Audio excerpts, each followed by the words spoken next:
Boa noite, turma. E aí, caras? Como é que estamos? Deixa baixinho aqui. Se estiver incomodando, depois vocês me falam. Mais uma live, perguntas e respostas. Minha gratidão por vocês aí. Presença de todos vocês.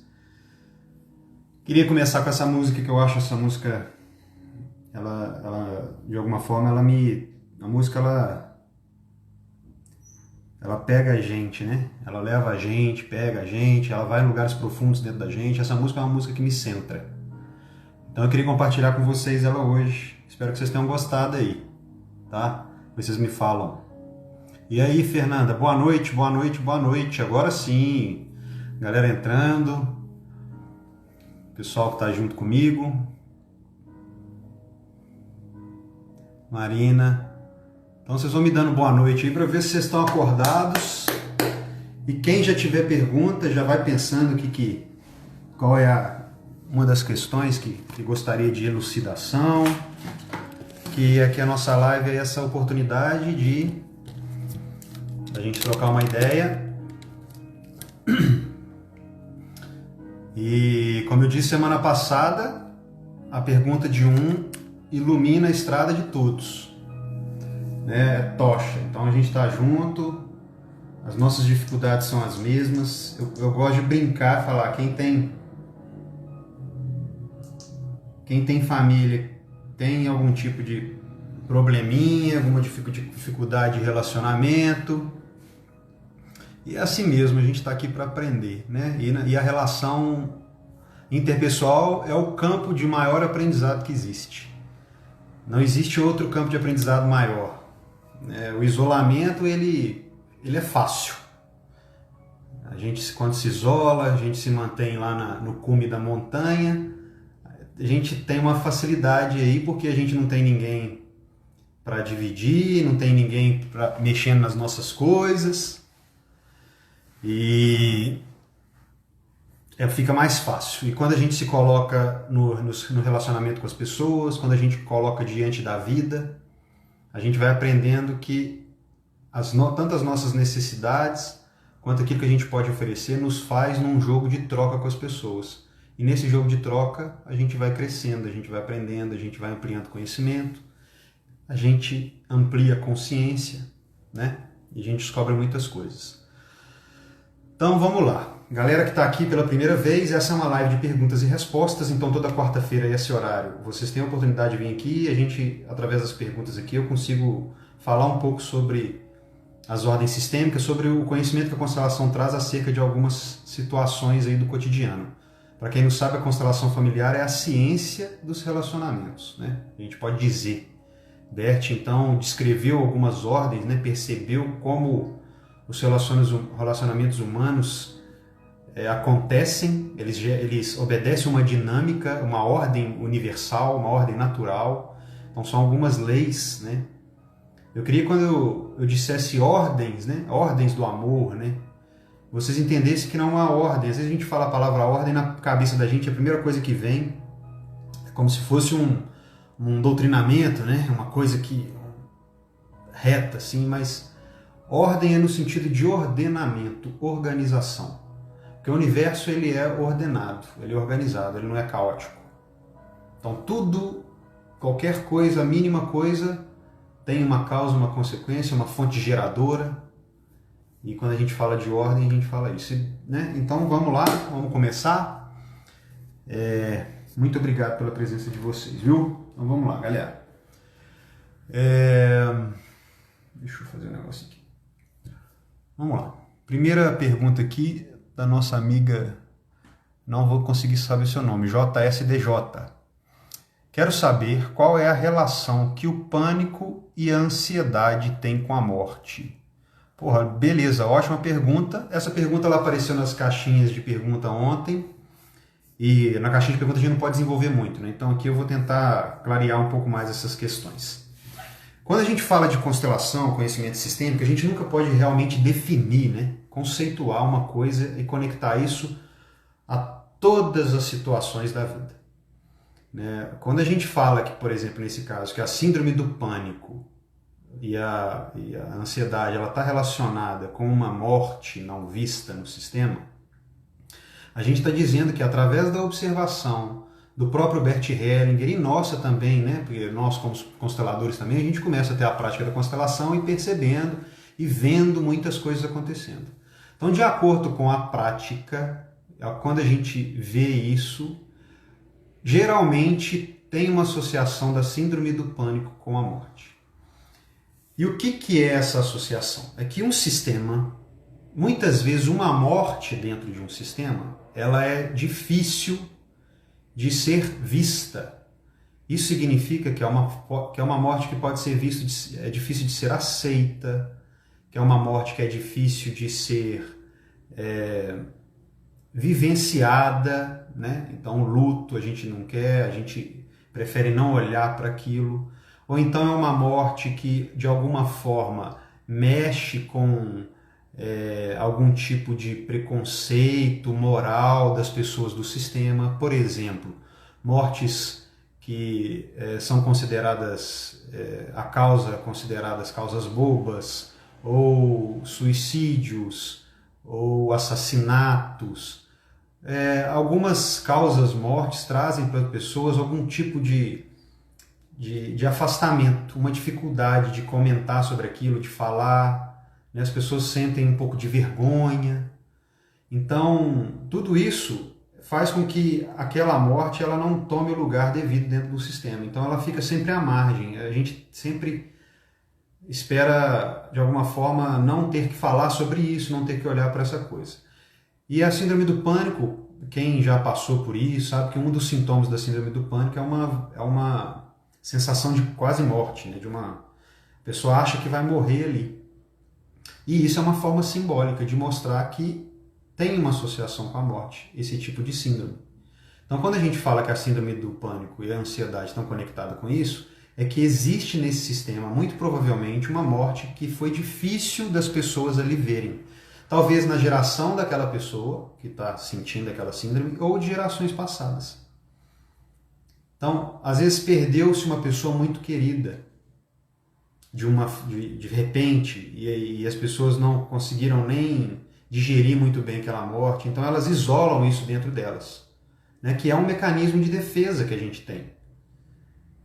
A nossa mente ela trabalha com mecanismos de sobrevivência e de defesa. Então, quando alguém morre muito querido de uma forma muito drástica, existe toda uma movimentação interna que ligam-se diversos alarmes, né? Então vocês já devem ter ouvido falar uma pessoa que entrou em estado de choque, porque sofreu um acidente ou porque perdeu uma pessoa muito querida. Então isso tudo são mecanismos que a mente tem para não permitir que a gente entre num certo tipo de colapso, né? Então é como se a máquina tivesse naquele momento os ponteirinhos todos lá. Aí o que a mente faz? Ela usa os artifícios que tem. E muitas vezes esses artifícios é a gente criar uma capa, né? A gente esconder essa morte. É como se a gente pudesse, a palavra, acho que melhor definir isso, seria anestesiar. Só que esta coisa que foi anestesiada, ela fica latente dentro de nós. E quanto mais a gente se afasta de olhar para isso, mais isso se torna uma exclusão dentro do sistema. Então, quando a gente fala de síndrome de pânico e ansiedade, a gente vai perceber que muitas vezes está conectado com isso. Alguém que morreu e está excluída. Está excluída do nosso coração, está excluída das nossas conversas. A gente preferiu, porque é uma dor muito grande, esconder isso. E o sistema, todo o sistema, ele obedece às leis e uma das leis é o pertencimento. Então, o sistema ele não admite nenhum tipo de exclusão. Então, o que ele faz? Ele se movimenta para poder trazer à tona essa informação. Existe uma exclusão nesse sistema, que ela é vista através de uma síndrome do pânico. Então, o que a síndrome do pânico está querendo me mostrar? Nossa, me deixa com medo de morte danado.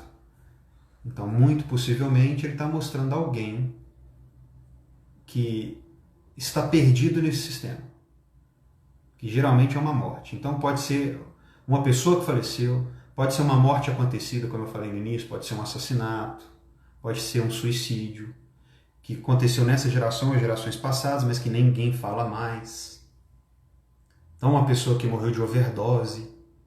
Então, esse tipo de situação as pessoas omitem, né? E consideram que a omissão faz com que a coisa desapareça.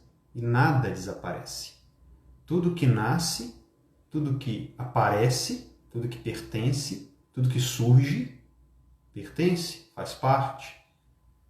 Passou o tempo naquela história, teve um propósito ali. Então, por isso que o sistema ele busca a necessidade de inclusão, porque para ele, para o sistema, aquela pessoa, aquela situação faz parte daquela história e permitiu também movimentos. A partir daquela história, muitas coisas aconteceram. Então, por isso que quando a gente fala de constelação, a indicação de todo constelador, a fala da gente é sempre a gente incluir. A gente não exclui nada, a gente inclui. Não existe nada na natureza que a gente precise abandonar, esconder, nada disso. A gente precisa se relacionar com as coisas. E eu acho que o mais importante é a gente aprender a se relacionar, porque muitas vezes a gente tem dificuldade de se relacionar com as coisas. A morte, principalmente, é uma coisa muito difícil para qualquer ser humano, que é um tabu muito grande. A gente não sabe o que tem depois. Todo mundo sabe que vai morrer, mas ninguém fala sobre isso. Então é um tabu. Então só por isso ser um tabu, algo que não é falado, é um grande veículo de exclusão. Então por que a gente não fala da morte? Porque a gente tem medo de tocar no assunto. Então a gente não desenvolve, isso não se torna algo natural. Cada vez menos, né? Porque antigamente quem tem essa lembrança, eu participei disso porque eu sou mineiro, né? Minha mãe é do interior de Minas Gerais. Então lá, há pouquíssimo tempo que começou a ter essa coisa de velório em casa de velório, né? E aí, antigamente, por exemplo, você velava o morto, era na própria casa. Então por que isso, de alguma forma, ajudava as pessoas? Isso nos aproximava, nos permitia ver que era algo natural. Então a criança estava ali, né? De alguma forma aquela ritualística toda ali em volta daquele momento, permitia que as pessoas pudessem atravessar o luto de uma forma mais, não vou dizer tranquila, mas mais aceitável, né? Mas mesmo assim ainda tiveram muitos e muitos casos das pessoas que não conseguiram ultrapassar o luto e que vivem no luto durante muito tempo. Por isso a gente fala, né? Psicoterapeutas falam que o luto é uma época que é importante ser vivida. A morte é importante ser vista, ser encarada, sem a necessidade de querer entendê-la, na verdade, mas dar um lugar para ela porque ela pertence, faz parte de todas as vidas. Ela é um fato concreto que vai acontecer com todos nós. Então, nossa amiga Jota, vou chamar você de Jota, a síndrome do pânico tem essa associação, tá? Então a gente percebe que nas constelações que quando uma pessoa vem constelar a síndrome do pânico, geralmente vai indicar para alguém que faz parte desse sistema, mas está excluído nas vias de sua morte, né? Então é uma pessoa que morreu, um pai que morreu, que foi muito difícil aceitar a morte, uma morte por acidente muito brusca, que às vezes ninguém ficou sabendo, ou um aborto, enfim, uma morte que não foi fácil ser vista, não é fácil ser vista no nível das almas, a consciência.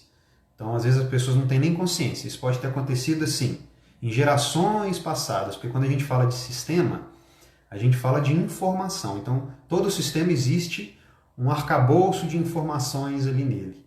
Então, coisas que aconteceram em gerações passadas, pode ter 2, 3, 4, 5, 6, 7 gerações passadas, elas podem continuar atuando ali, né? Então, essa informação ela fica gravada no sistema. Enquanto isso não é visto, aquilo vai sendo passado para frente.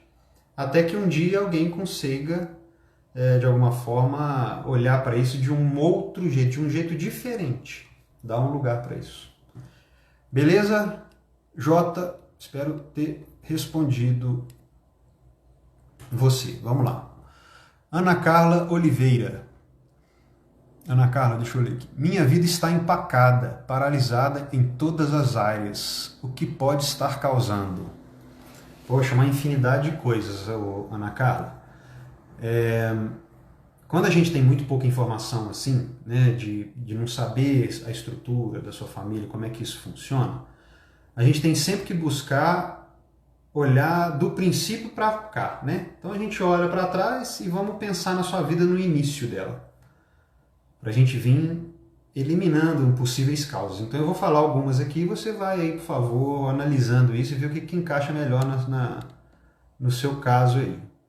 Então a gente nasce, né? E a gente nasce, vocês estão me vendo aí? Então, a gente nasce e nós temos os nossos pais diante de nós ali. E a gente vai criando um tipo de relação com esses pais. Né? O que é essa relação? É a forma como eu sinto os meus pais. Isso é muito legal. Quando a gente fala de se relacionar com os pais, às vezes assim a pessoa fala, não, mas eu não tenho problema nenhum de relação com os meus pais. Por quê? Porque nós somos muito amigos e tal, fazemos tudo juntos e tal, mas a minha vida está empacada. Aí você fala, existe sim um problema de relação aí.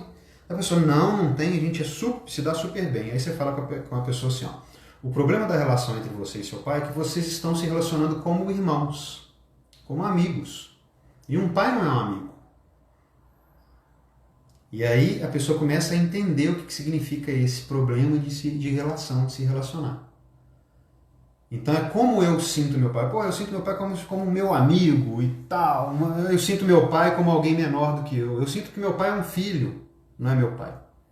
Então isso é a fonte assim, da maioria dos distúrbios de relação entre filhos e pais. A forma como o filho sente esse pai. Então eu estou falando aqui com vocês porque é importante, eu estou falando para quem... Eu não vou falar dos pais, né? O que os pais estão sentindo. Estou falando para você que está me ouvindo aqui agora. Então, qual que é a forma que eu me relaciono com os meus pais? Como eu sinto os meus pais? Eu sinto os meus pais grandes, maiores, no lugar deles? Ou eu sinto que meus pais não sabem nada, meus pais erram muito, eles são difíceis, eles não sabem o que fizeram, deram cagada, eu não pedi para nascer... Então isso tudo já vai começar a mostrar o que a gente traz de relacionamento com os nossos pais. Então, Ana Carla, possivelmente, quando a vida da gente está empacada e paralisada, é preciso que a gente comece olhando primeiro para a nossa relação com os nossos pais. Porque se eu, de alguma forma, nego isso, nego os meus pais, nego a presença deles na minha vida, o Bert ele fala que a vida olha para a gente como a gente olha para nossa mãe. Então você imagina aí se a gente pudesse materializar a vida, se a gente pudesse personificar a vida, então é uma pessoa. E aí agora a gente pode ter uma experiência aqui rápida. Como eu olho para minha mãe? Qual é o olhar que eu dirijo para minha mãe? Nós estamos na era do emoji, né? Então qual seria o emoji que eu dou para minha mãe? Eu dou um emoji assim? Eu dou um emoji... Eu dou um emoji, né? Como que eu olho para minha mãe? Eu olho minha mãe com grandeza? Eu olho minha mãe como um ser sagrado, gerador da minha vida? A partir desse olhar eu olho para a vida e vejo que ela representa para mim, ela traz para mim o mesmo olhar que eu tenho da minha mãe. Então se eu olho a minha mãe com raiva, a vida me parece algo raivoso. E aí as coisas começam a ficar difíceis. Então a relação com os nossos pais, ela nos dá a possibilidade de empacar, desenvolver, paralisar. Né? Será que, como eu vejo os meus pais e outra, né? Então aí a gente começa, isso que eu estou falando do início. Então primeiro eu olho para a relação dos meus pais. Eu olho meus pais como grande e eu como pequeno. Eu dou um lugar para o meu pai e para a minha mãe dentro de mim, ou eu faço uma opção? Eu olho para um e falo, não, você é melhor do que minha mãe, ou você é pior do que meu pai. Meu pai é melhor do que você, minha mãe é melhor do que você. Você está errado, minha mãe está certa. Então isso tudo vão gerando dinâmicas, né? E uma outra coisa muito comum de acontecer para empacar a vida é quando a criança, quando o filho não consegue romper com os pais. Ele não consegue cortar o laço com o sistema de origem. E aí fica ali empacado. Então a vida não desenvolve. Então o filho, quando ele cria, quando ele se torna adulto, a própria vida, dá um saculejo nele e fala: agora é hora de você contribuir. Agora é hora de você trocar comigo. Você recebeu muito até agora. Bora? Mas muitas pessoas costumam recusar esse chamado. Porque na casa dos pais é confortável. Estar sob a tutela dos pais, né? Nossa professora Simone Arrojo que fala do guarda-chuva, né? Você está ali debaixo do guarda-chuva dos pais, tá tudo de alguma forma sereno. Não estou tendo que empunhar o guarda-chuva, é só eu ficar aqui debaixo, não me molho. Então fico nessa dependência. Não fiz esse corte. E é uma falha meio que coletiva hoje. Existe uma dificuldade das pessoas irem em direção à vida. Por quê? Porque elas querem apenas serem servidas. Elas estão muito ainda autocentradas nelas mesmas. Elas ficam querendo ser satisfeitas o tempo todo. E para ir para a vida, para servir a vida, para poder realmente se desenvolver, você tem que largar um pouco você tem que sacrificar esse ego. Esse ego que olha para ter as coisas só para mim. Eu não quero me movimentar. Eu não, que tá bom, deixa. Então eu tenho que fazer esse corte também. O filho que fica ali esperando que papai resolva, morando na casa dos pais, não desenvolve no emprego, não tem relacionamento. Tá, é muito cômodo. A casa do papai e da mamãe tem comida, tem roupa lavada, não paga conta, não tem responsabilidade ali. Então, a gente fala que a vida dentro de um sistema, ela acontece, né? Ela vem de trás para frente. O fluxo da vida é sempre para frente. Se a gente fica com nossos pais parado aqui, a vida não evolui, a gente não obedece o fluxo, que é ir para a vida. Sair da casa dos nossos pais, dar sequência na história, pegar aquilo que a gente recebeu em um determinado momento e falar assim: agora obrigado, vocês já me ensinaram a ler, escrever, andar, falar, ter braços, pensar, coordenar as coisas, é o suficiente. Agora eu vou buscar lá fora, lapidar todas essas coisas e vou dirigir a minha consciência naquilo que eu considero que eu sou bom e que eu tenho vontade de desenvolver. E aí eu vou começar a lapidar aquilo.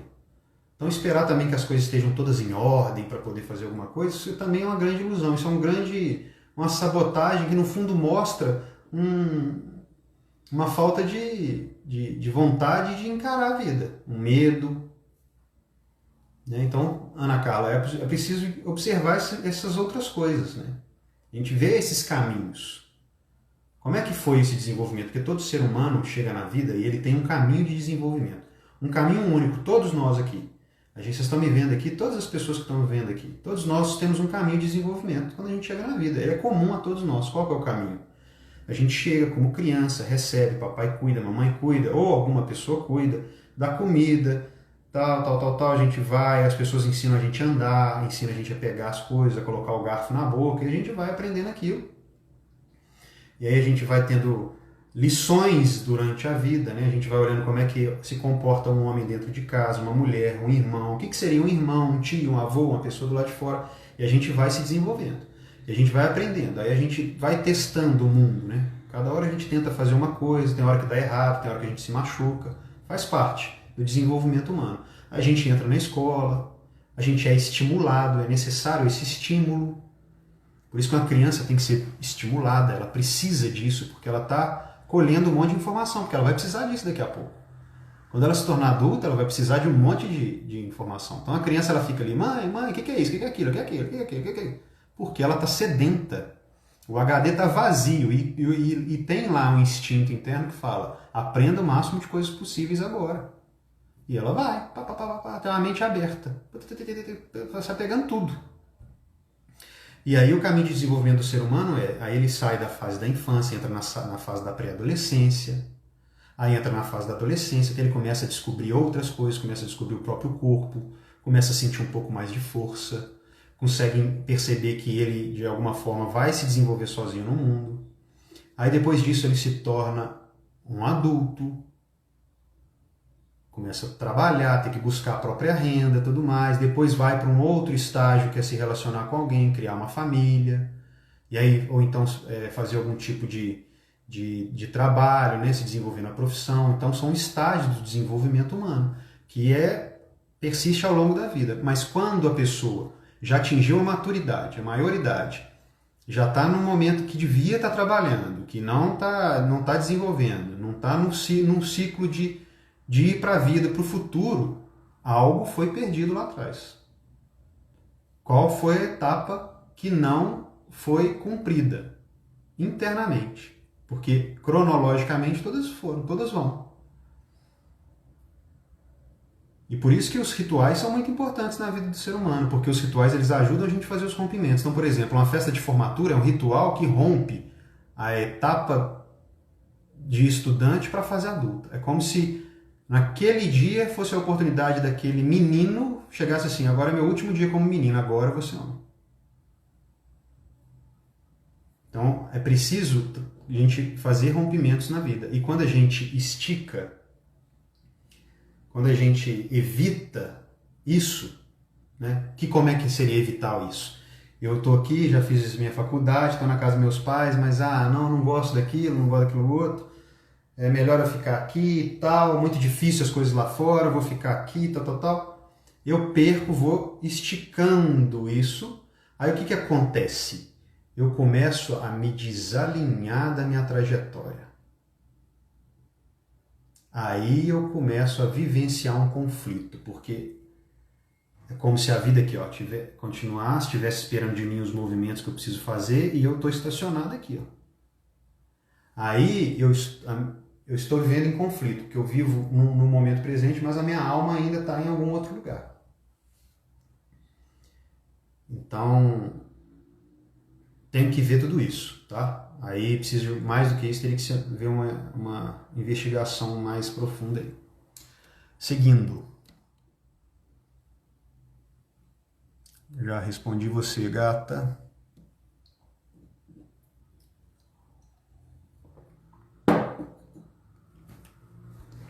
Vamos lá, Bárbara. É possível melhorar a minha relação com a minha imagem e corpo no sentido de autoaceitação? Bárbara, para esse tipo de situação, tem duas coisas que possivelmente são a causa dessa sua dificuldade. Uma é a sua relação com a sua mãe. Porque o corpo, quem dá para nós? Quem forma o nosso corpo? Se você nega a sua mãe, dificilmente você vai ter uma boa relação com o próprio corpo. Tá? Essa é uma coisa. A outra é, você pode estar identificado com alguém do seu sistema.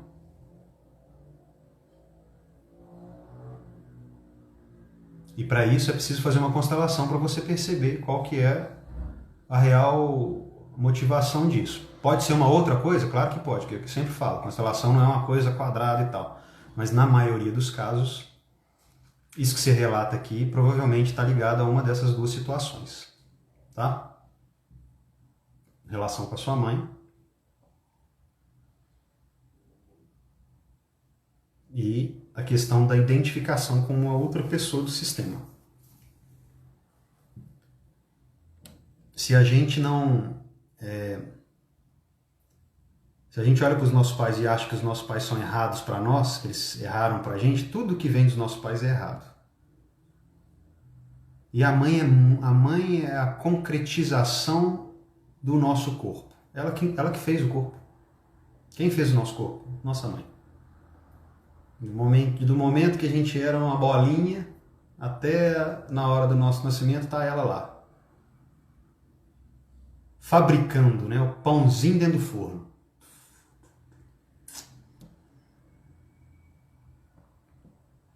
Vamos lá. Kenny, isso é cultural? É pior em alguns lugares? Cara, já nem sei o que você está falando, de que você está falando, de qual pergunta. Se você quiser fazer a pergunta, por favor, Kenny. Hoje tem muito pouca pergunta, a galera tá muito resolvida aqui. Deixa eu ver aqui se tem...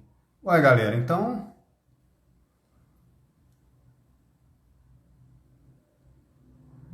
Olha só. Tem mais perguntas?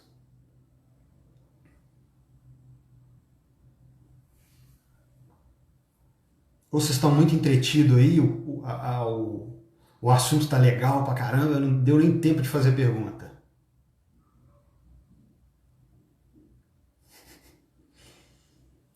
Tô esperando vocês, tá?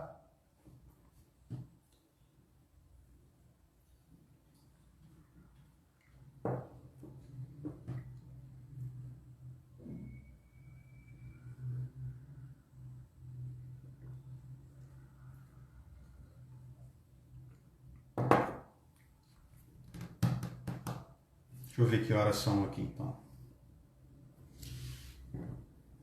Ah, começou.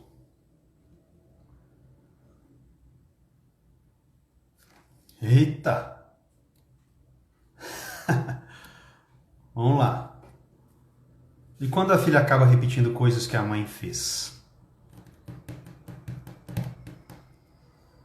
Então, isso é muito comum quando a gente olha para a pessoa e julga aquilo que ela passa na vida. O que é julgar o que ela passa na vida? É a gente ou condenar aquilo que existe na pessoa.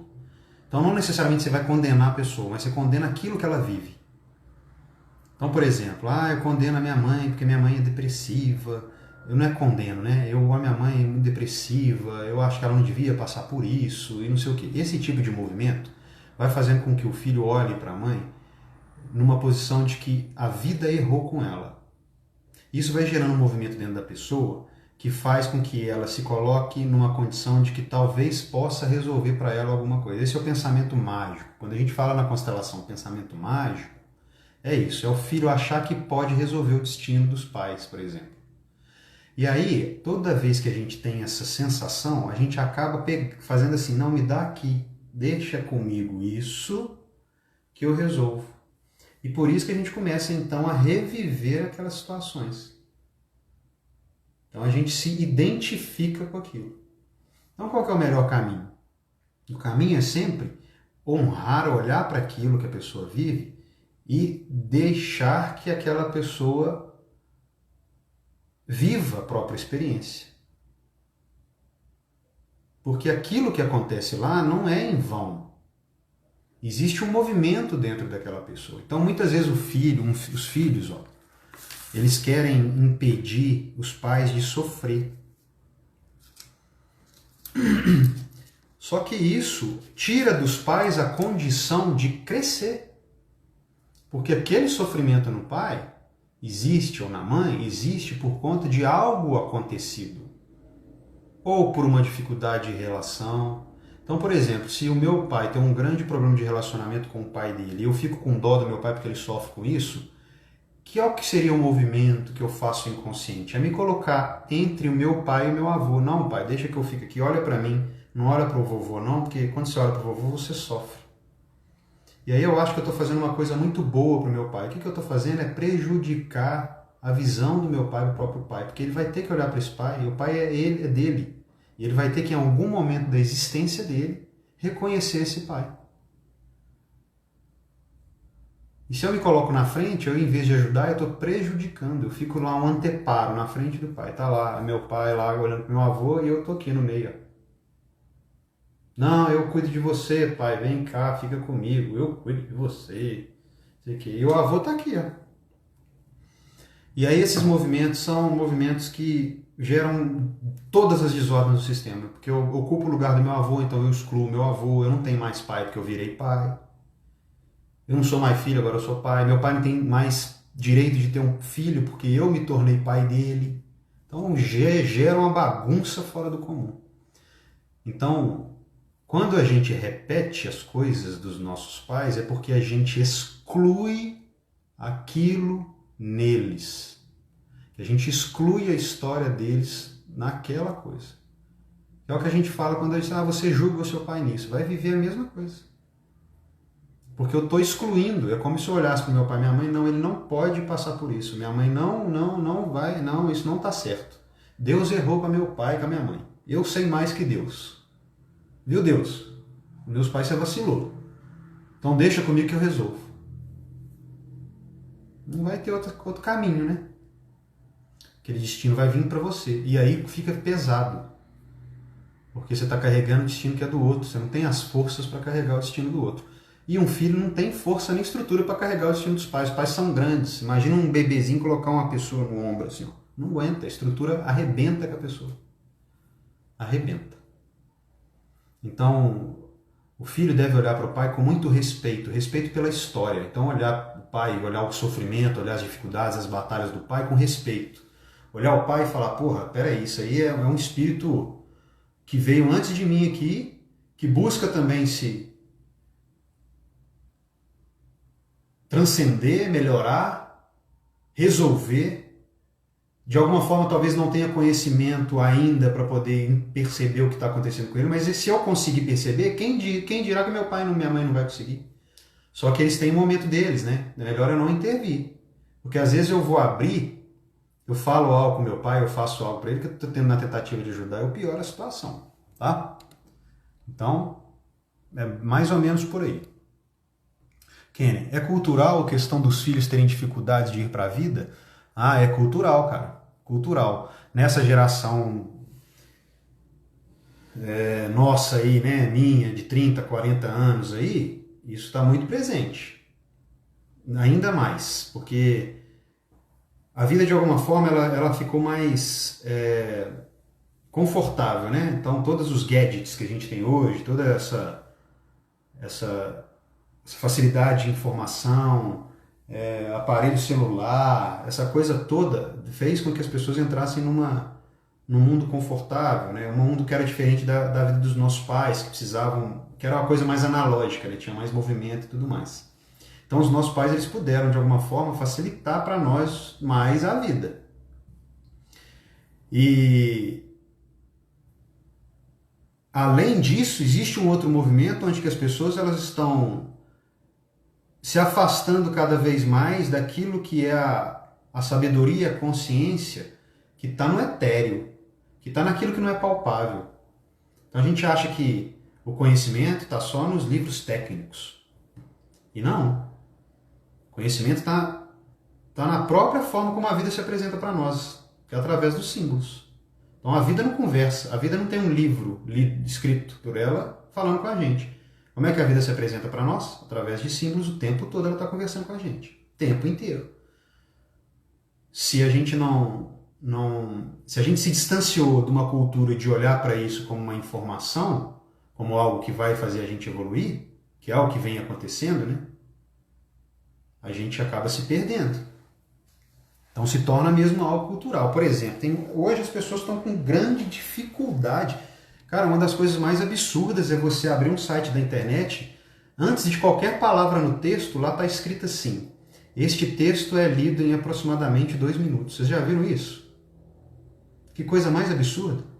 Por que eles têm que colocar isso lá? Porque as pessoas não têm mais paciência para ler o que está escrito. Então nós estamos sendo bombardeados com um monte de informação e uma mente meio tecnicista, tudo mecânico. Então a gente começa a achar que a gente também é meio robô. Você dá um texto para uma pessoa que trata de simbologia, a pessoa já começa a ler o texto de forma toda segmentada. Não consegue fazer uma leitura abrangente, não se permite ouvir um pouco mais, dá um tempo, né? Dá um tempo para ouvir, sentir, elaborar. Né? Aqui mesmo, se a gente for pegar o número de pessoas que fica do início até o final, talvez as pessoas saiam, às vezes no meio de um pensamento. Então, é uma cultura que veio se empobrecendo nisso, que vem se empobrecendo. Foi necessário, existiu toda uma movimentação industrial, e precisava de pessoas técnicas e tal, e foi fazendo as pessoas irem por esse caminho. Só que chega num determinado momento que as pessoas estão completamente perdidas e desconectadas do que realmente é o fluxo da vida, qual que é o propósito da própria vida. Por isso que a constelação, o Bert Hellinger foi maravilhoso, porque ele conseguiu descrever, ele apresenta para nós aí, ó. Cara, tem leis, tem ordens aqui que a natureza obedece. Se se a gente conseguir entrar em fluxo com essas leis, nós vamos sentir a vida fluir. Nós estamos no rio que corre, a correnteza, e a gente não vai precisar da braçada. Ninguém vai nadar contra a correnteza, nem vezado. Então existe uma questão muito cultural em relação a isso. Por exemplo, isso aqui é um dos exemplos mais básicos disso, é as pessoas verem um mito, né? Ver, por exemplo, a Disney tem muitos filmes que são filmes que têm uma carga simbólica grande. E principalmente os filmes mais antigos, né? Pinóquio, Bela e a Fera, essas coisas assim. E nesses filmes tem sempre... Eles retratam elementos da consciência humana. Né? Então, por exemplo, se eu vejo um filme desse de forma literal, por que as pessoas fazem isso? Porque elas não foram treinadas, tá? Não é burrice, não é falta de capacidade, nem nada disso. É porque o tipo de estruturação da informação é tanto de um jeito que a pessoa não olha. Então é o papel também a gente começar a procurar isso, né? Vocês estão me ouvindo aqui, começar a procurar como é que a vida conversa comigo. Como é que as pessoas se relacionam comigo? Como é que elas chegam? Como é que elas conversam? Como é que a vida está conversando comigo? Então ela está me mostrando que, opa, deve ter alguma coisa agarrada aqui dentro de mim. Algum conceito que eu carrego, alguma forma de me desenvolver, alguma forma de me posicionar dentro do meu sistema. A orientação que eu tenho na minha vida não deve estar correta, porque eu não estou me sentindo bem. Então, voltando, por exemplo, da historinha aqui. Então, vamos lá. Se a gente vê uma historinha do Walt Disney, onde tem a princesa casando com o príncipe, se eu vejo aquele filmezinho de forma literal, se eu sou uma menina, eu vou ir para a vida buscando um príncipe encantado. Se eu sou um menino, eu vou buscar uma princesa encantada. E isso fica lá na infância. Se você não permite que a criança tenha essa vivência lúdica, isso fica ali estatizado na cabecinha dela. E aí vai a mulher para a vida lá, achando que fica procurando um príncipe a vida inteira, não encontra, só encontra sapo. Por quê? Príncipe não existe, pô. Aquele príncipezinho lá não existe. Quando eu mostro um príncipe e uma princesa no mundo da Disney lá, tá falando de universo feminino e masculino dentro da pessoa, a integração dos dois. Quando os dois integram, são felizes para sempre. Essa é a visão que olha além da história, né? O retrato, o que está se esperando retratar ali, que é o que a gente faz aqui, que são as queixas que as pessoas trazem, né? Na vida são símbolos. E aí você abre a constelação, você percebe que aquele símbolo mostra algo muito factual ali, uma coisa muito concreta. Então tem a ver sim com a nossa cultura. Deixa eu ver aqui.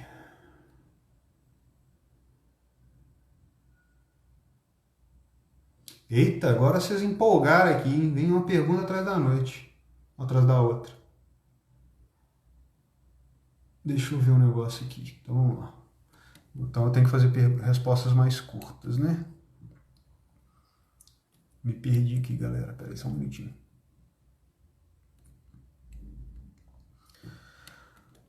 Fala sobre o sistema no trabalho. Bom, o trabalho ele é um campo onde as dinâmicas, vou ser bem breve nessa aqui, o campo profissional, o trabalho, nossa profissão, a empresa que a gente trabalha, ela é um campo onde as dinâmicas do nosso sistema acontecem e se mostram. Então, por exemplo, se eu estou num ambiente de trabalho, eu tenho uma dificuldade com o meu chefe, eu tenho uma dificuldade com o meu colega de trabalho, isso me mostra que existe também algo no meu sistema que está conectado com isso. Então, geralmente, a pessoa que tem dificuldade com o chefe tem dificuldade com os pais. Então, a pessoa que tem uma dificuldade de achar um lugar dentro de uma empresa e tudo mais, isso mostra também que, de alguma forma, ela tem uma dificuldade de achar qual que é o lugar dela lá no sistema de origem dela. Então, ela está meio trocando as ordens lá. Não sabe se é filha, se é mãe, se é pai, se é irmão, se é tio, o que é. Então, quando a gente fala de constelação sistêmica, né? Leis sistêmicas, o que isso quer dizer? Que está tudo interligado. Então tudo parte de um centro que eu tenho dentro de mim, que é a minha forma de enxergar o mundo e como eu estruturei todas essas coisas, mais as informações que eu trago aqui do meu sistema. Então eu criei uma visão de mundo, meu mundo funciona de uma determinada maneira aqui. Então eu tenho aquelas pessoas, eu me relaciono com meu pai daquela forma e tudo mais. Então quando eu vou para a vida, eu utilizo todas as informações aonde quer que eu vá. Que também são outros campos para a vida me mostrar o que está acontecendo aqui dentro da minha casa.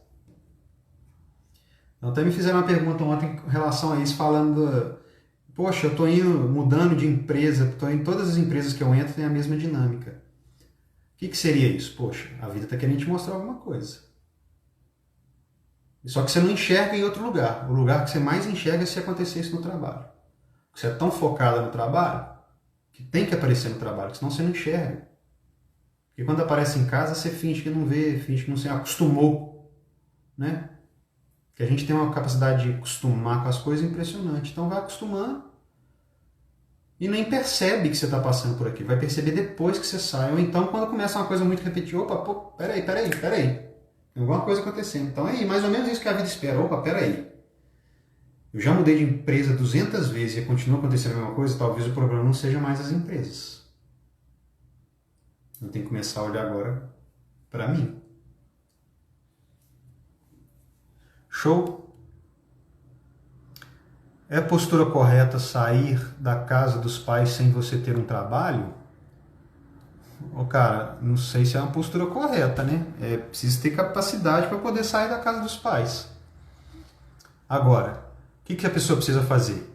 Tomar essa decisão a partir de agora, de hoje, para ir começar a dirigir a sua vida para isso. Nossa, mas eu não consigo, eu não tenho emprego. Vai fazer qualquer coisa. Vai fazer qualquer coisa. Não fique esperando o emprego correto chegar, não. Vai fazendo, porque uma hora uma porta vai abrindo outra porta, vai conhecendo outra pessoa, de repente você está numa empresa, você nem tinha ideia do que era aquilo que você estava fazendo, de repente se apaixona por aquilo que você começou a fazer, ou então vê uma outra pessoa te oferece um outro emprego, de repente você está movimentando e as coisas vão acontecendo. A vida é movimento, o que a gente não pode fazer é ficar parado. Porque se a pessoa fica parada, ela definha. Gente, você olha para a natureza, tudo que está na natureza que não é usado, morre. No seu próprio corpo, se você parar de usar o membro hoje, quem já quebrou braço e perna aqui sabe o que eu estou falando. Engessa esse braço e essa perna, como é que na hora de tirar o gesso, como é que está o braço e a perna? Assim, ó, fininho. Era assim, ficou assim. Porque a natureza é sábia, ela não gasta energia com aquilo que não precisa. Então eu tenho que usar minha capacidade, eu tenho que me movimentar, eu tenho que colocar em fluxo. O sangue está correndo dentro da gente, não é à toa não. Movimento o tempo todo. Pá. E um movimento direcionado de forma correta, que é eu vou servir a vida. Eu entro num propósito de, olha, menos agora por mim, mais pela vida. Eu já recebi muito, vou me movimentar aqui. Se é o trabalho que eu estou agora, se é o trabalho que aparece para mim, que me oferece, não é o ideal, mas é o que eu tenho nesse momento, é com esse trabalho que eu vou fazer. Eu vou fazer lá o meu melhor com o que eu tenho. Né? Tem um ditado que é assim, que é muito legal. É você fazer o seu melhor, o meu melhor com o que eu tenho, onde eu estou e agora. Com aquilo que eu tenho na minha mão. Eu faço o meu melhor. Ah, mas eu estou no emprego que eu não gosto. Se vira. É o emprego que você tem agora. Honra esse emprego porque ele pode te levar em outro lugar. E ele vai te levar em outro lugar. Se você se colocar nesse movimento, vai. Edu, fala um pouco da posição dos filhos, mais velho, do meio e mais novo. Bom, os filhos eles estão mais ou menos na mesma posição. Então vamos, eu gosto assim, ó, criar uma imagem. Você imagina que o seu sistema familiar sabe o campo de futebol, tem arquibancada. Então quem já foi no campo de futebol sabe, tem uma arquibancada aqui, um degrauzinho aqui, um degrauzinho lá, tal. Então é mais ou menos isso aí. Então, os pais estão no degrau de cima. Os filhos estão no degrau de baixo. Os netos vão um degrauzinho mais embaixo ainda. Então é até interessante, né? Quanto mais alto você está, mais visão do campo você tem. né? Você tem uma visão mais ampla. Essa é a visão daqueles que vieram antes de nós. Eles já viveram mais, então eles já viram mais da vida. São maiores, entendem mais, tiveram mais experiência, já viram muitas coisas. Por isso, quando um filho quer ensinar algo pro pai, tá tipo assim, um cara que tá na arquibancada de baixo, querendo mostrar para um cara algo que ele tá vendo lá e ele falando assim, você não tá vendo aí não. Meu filho, eu tô aqui em cima, como é que eu não tô vendo? Eu tô vendo aqui e ainda tô vendo você. Então, os filhos, eles estão ali no mesmo degrauzinho. Só que existe um pequeno desnível entre esses filhos, assim, pequenininho, que obedece essa hierarquia. É o mais velho, do meio e o mais novo. Então, o mais velho, ele sempre, né, ele dá um pouquinho para o que vem depois, Mas não como pai ou mãe, como irmão. É um apoio, não é um fazer para você, não é um conduzi-lo. Porque se eu quero conduzir o meu irmão, eu já começo a me colocar numa posição de mãe, eu pego a minha mãe e jogo ela para escanteio, sumo com ela, vou explodir minha mãe e começa a me inflar. Esse é que é o problema. Às vezes eu faço uma coisa ali, não, me dei bem, aí meu irmão se desenvolveu, começa a me inflar. Quando a pessoa nem percebe, já chutou o balde da mãe, a mãe já não está ali presente mais, a pessoa já está no movimento com o irmão daquele jeito, o irmão já não enxerga ela do jeito que ela tem que enxergar, já fica com raiva dela porque ela está substituindo a mãe, ele quer chegar na mãe e a irmã não deixa. E o mais novo, ele recebe mais do que todos. O caçula recebe mais na família, porque ele vai receber dos irmãos, ele vai receber do pai, da mãe e dos irmãos. Então aquilo que os pais têm vai sendo derramado, assim, ó. Aí vai, né, imagina que pega um balde, igual aquelas pirâmides de taça do casamento, que você joga lá em cima, vai enchendo a primeira, depois vem derramando depois de baixo. Então os pais vão fazendo isso, eles derramam sobre os filhos a água, assim, ó. Isso vai batendo nesse filho aqui, cai no outro, cai no outro. É um pouco do irmão que também já vai junto, porque os irmãos mais velhos eles vão ensinando a gente, né? Ensina a gente a andar, a gente olha o irmão e fala, nossa, é assim que anda. Nossa, cara, lá como é que faz? Poxa, você me ensinou uma brincadeira nova. Poxa, você me ensinou, me ajudou a aprender a andar de bicicleta. Então o mais novo recebe de todos na família. De alguma forma ele acaba recebendo de todos. O olhar de todos, algum tipo de cuidado, algum tipo de ensinamento, mesmo que isso não seja direcionado. Pelo exemplo, ele já pega um pouquinho de cada um. Então, falar dos filhos é mais ou menos isso. Então, eles estão ali, ó, são iguais, né? Diante dos pais, eles são filhos, recebem, e entre eles ali tem um pequeno desnívelzinho. Show? Vamos lá. Continuando aqui. Ana Carla. Ah, gratidão. Beleza, cara, valeu. Jaque, fale sobre cônjuge muito ciumento. Cara, Bert Hellinger, ele disse que o ciumento quer sair da relação. Pausa dramática. Como assim, né?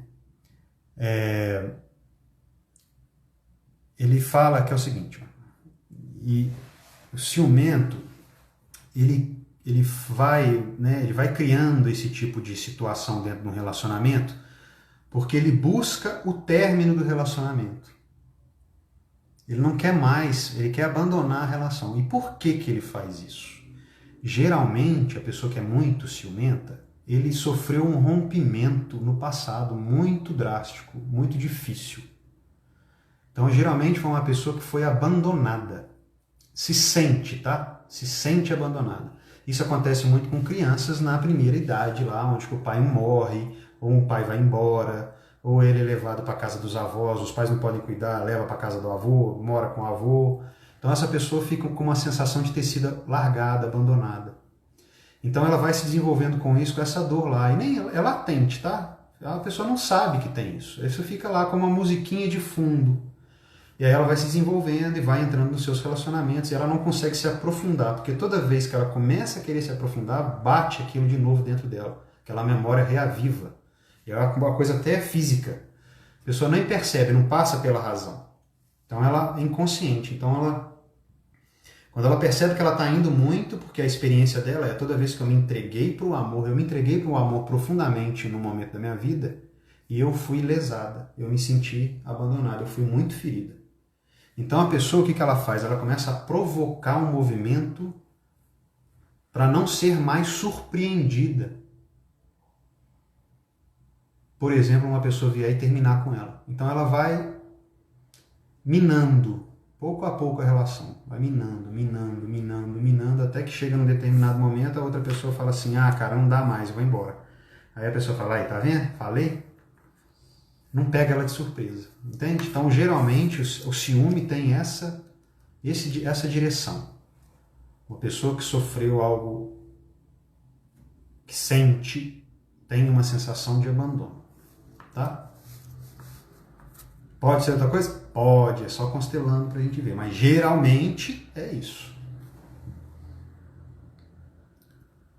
A constelação tem como olhar um imóvel que não vende? Tem. Esse imóvel está representando alguma coisa aí nesse sistema que precisa ser visto. Viu?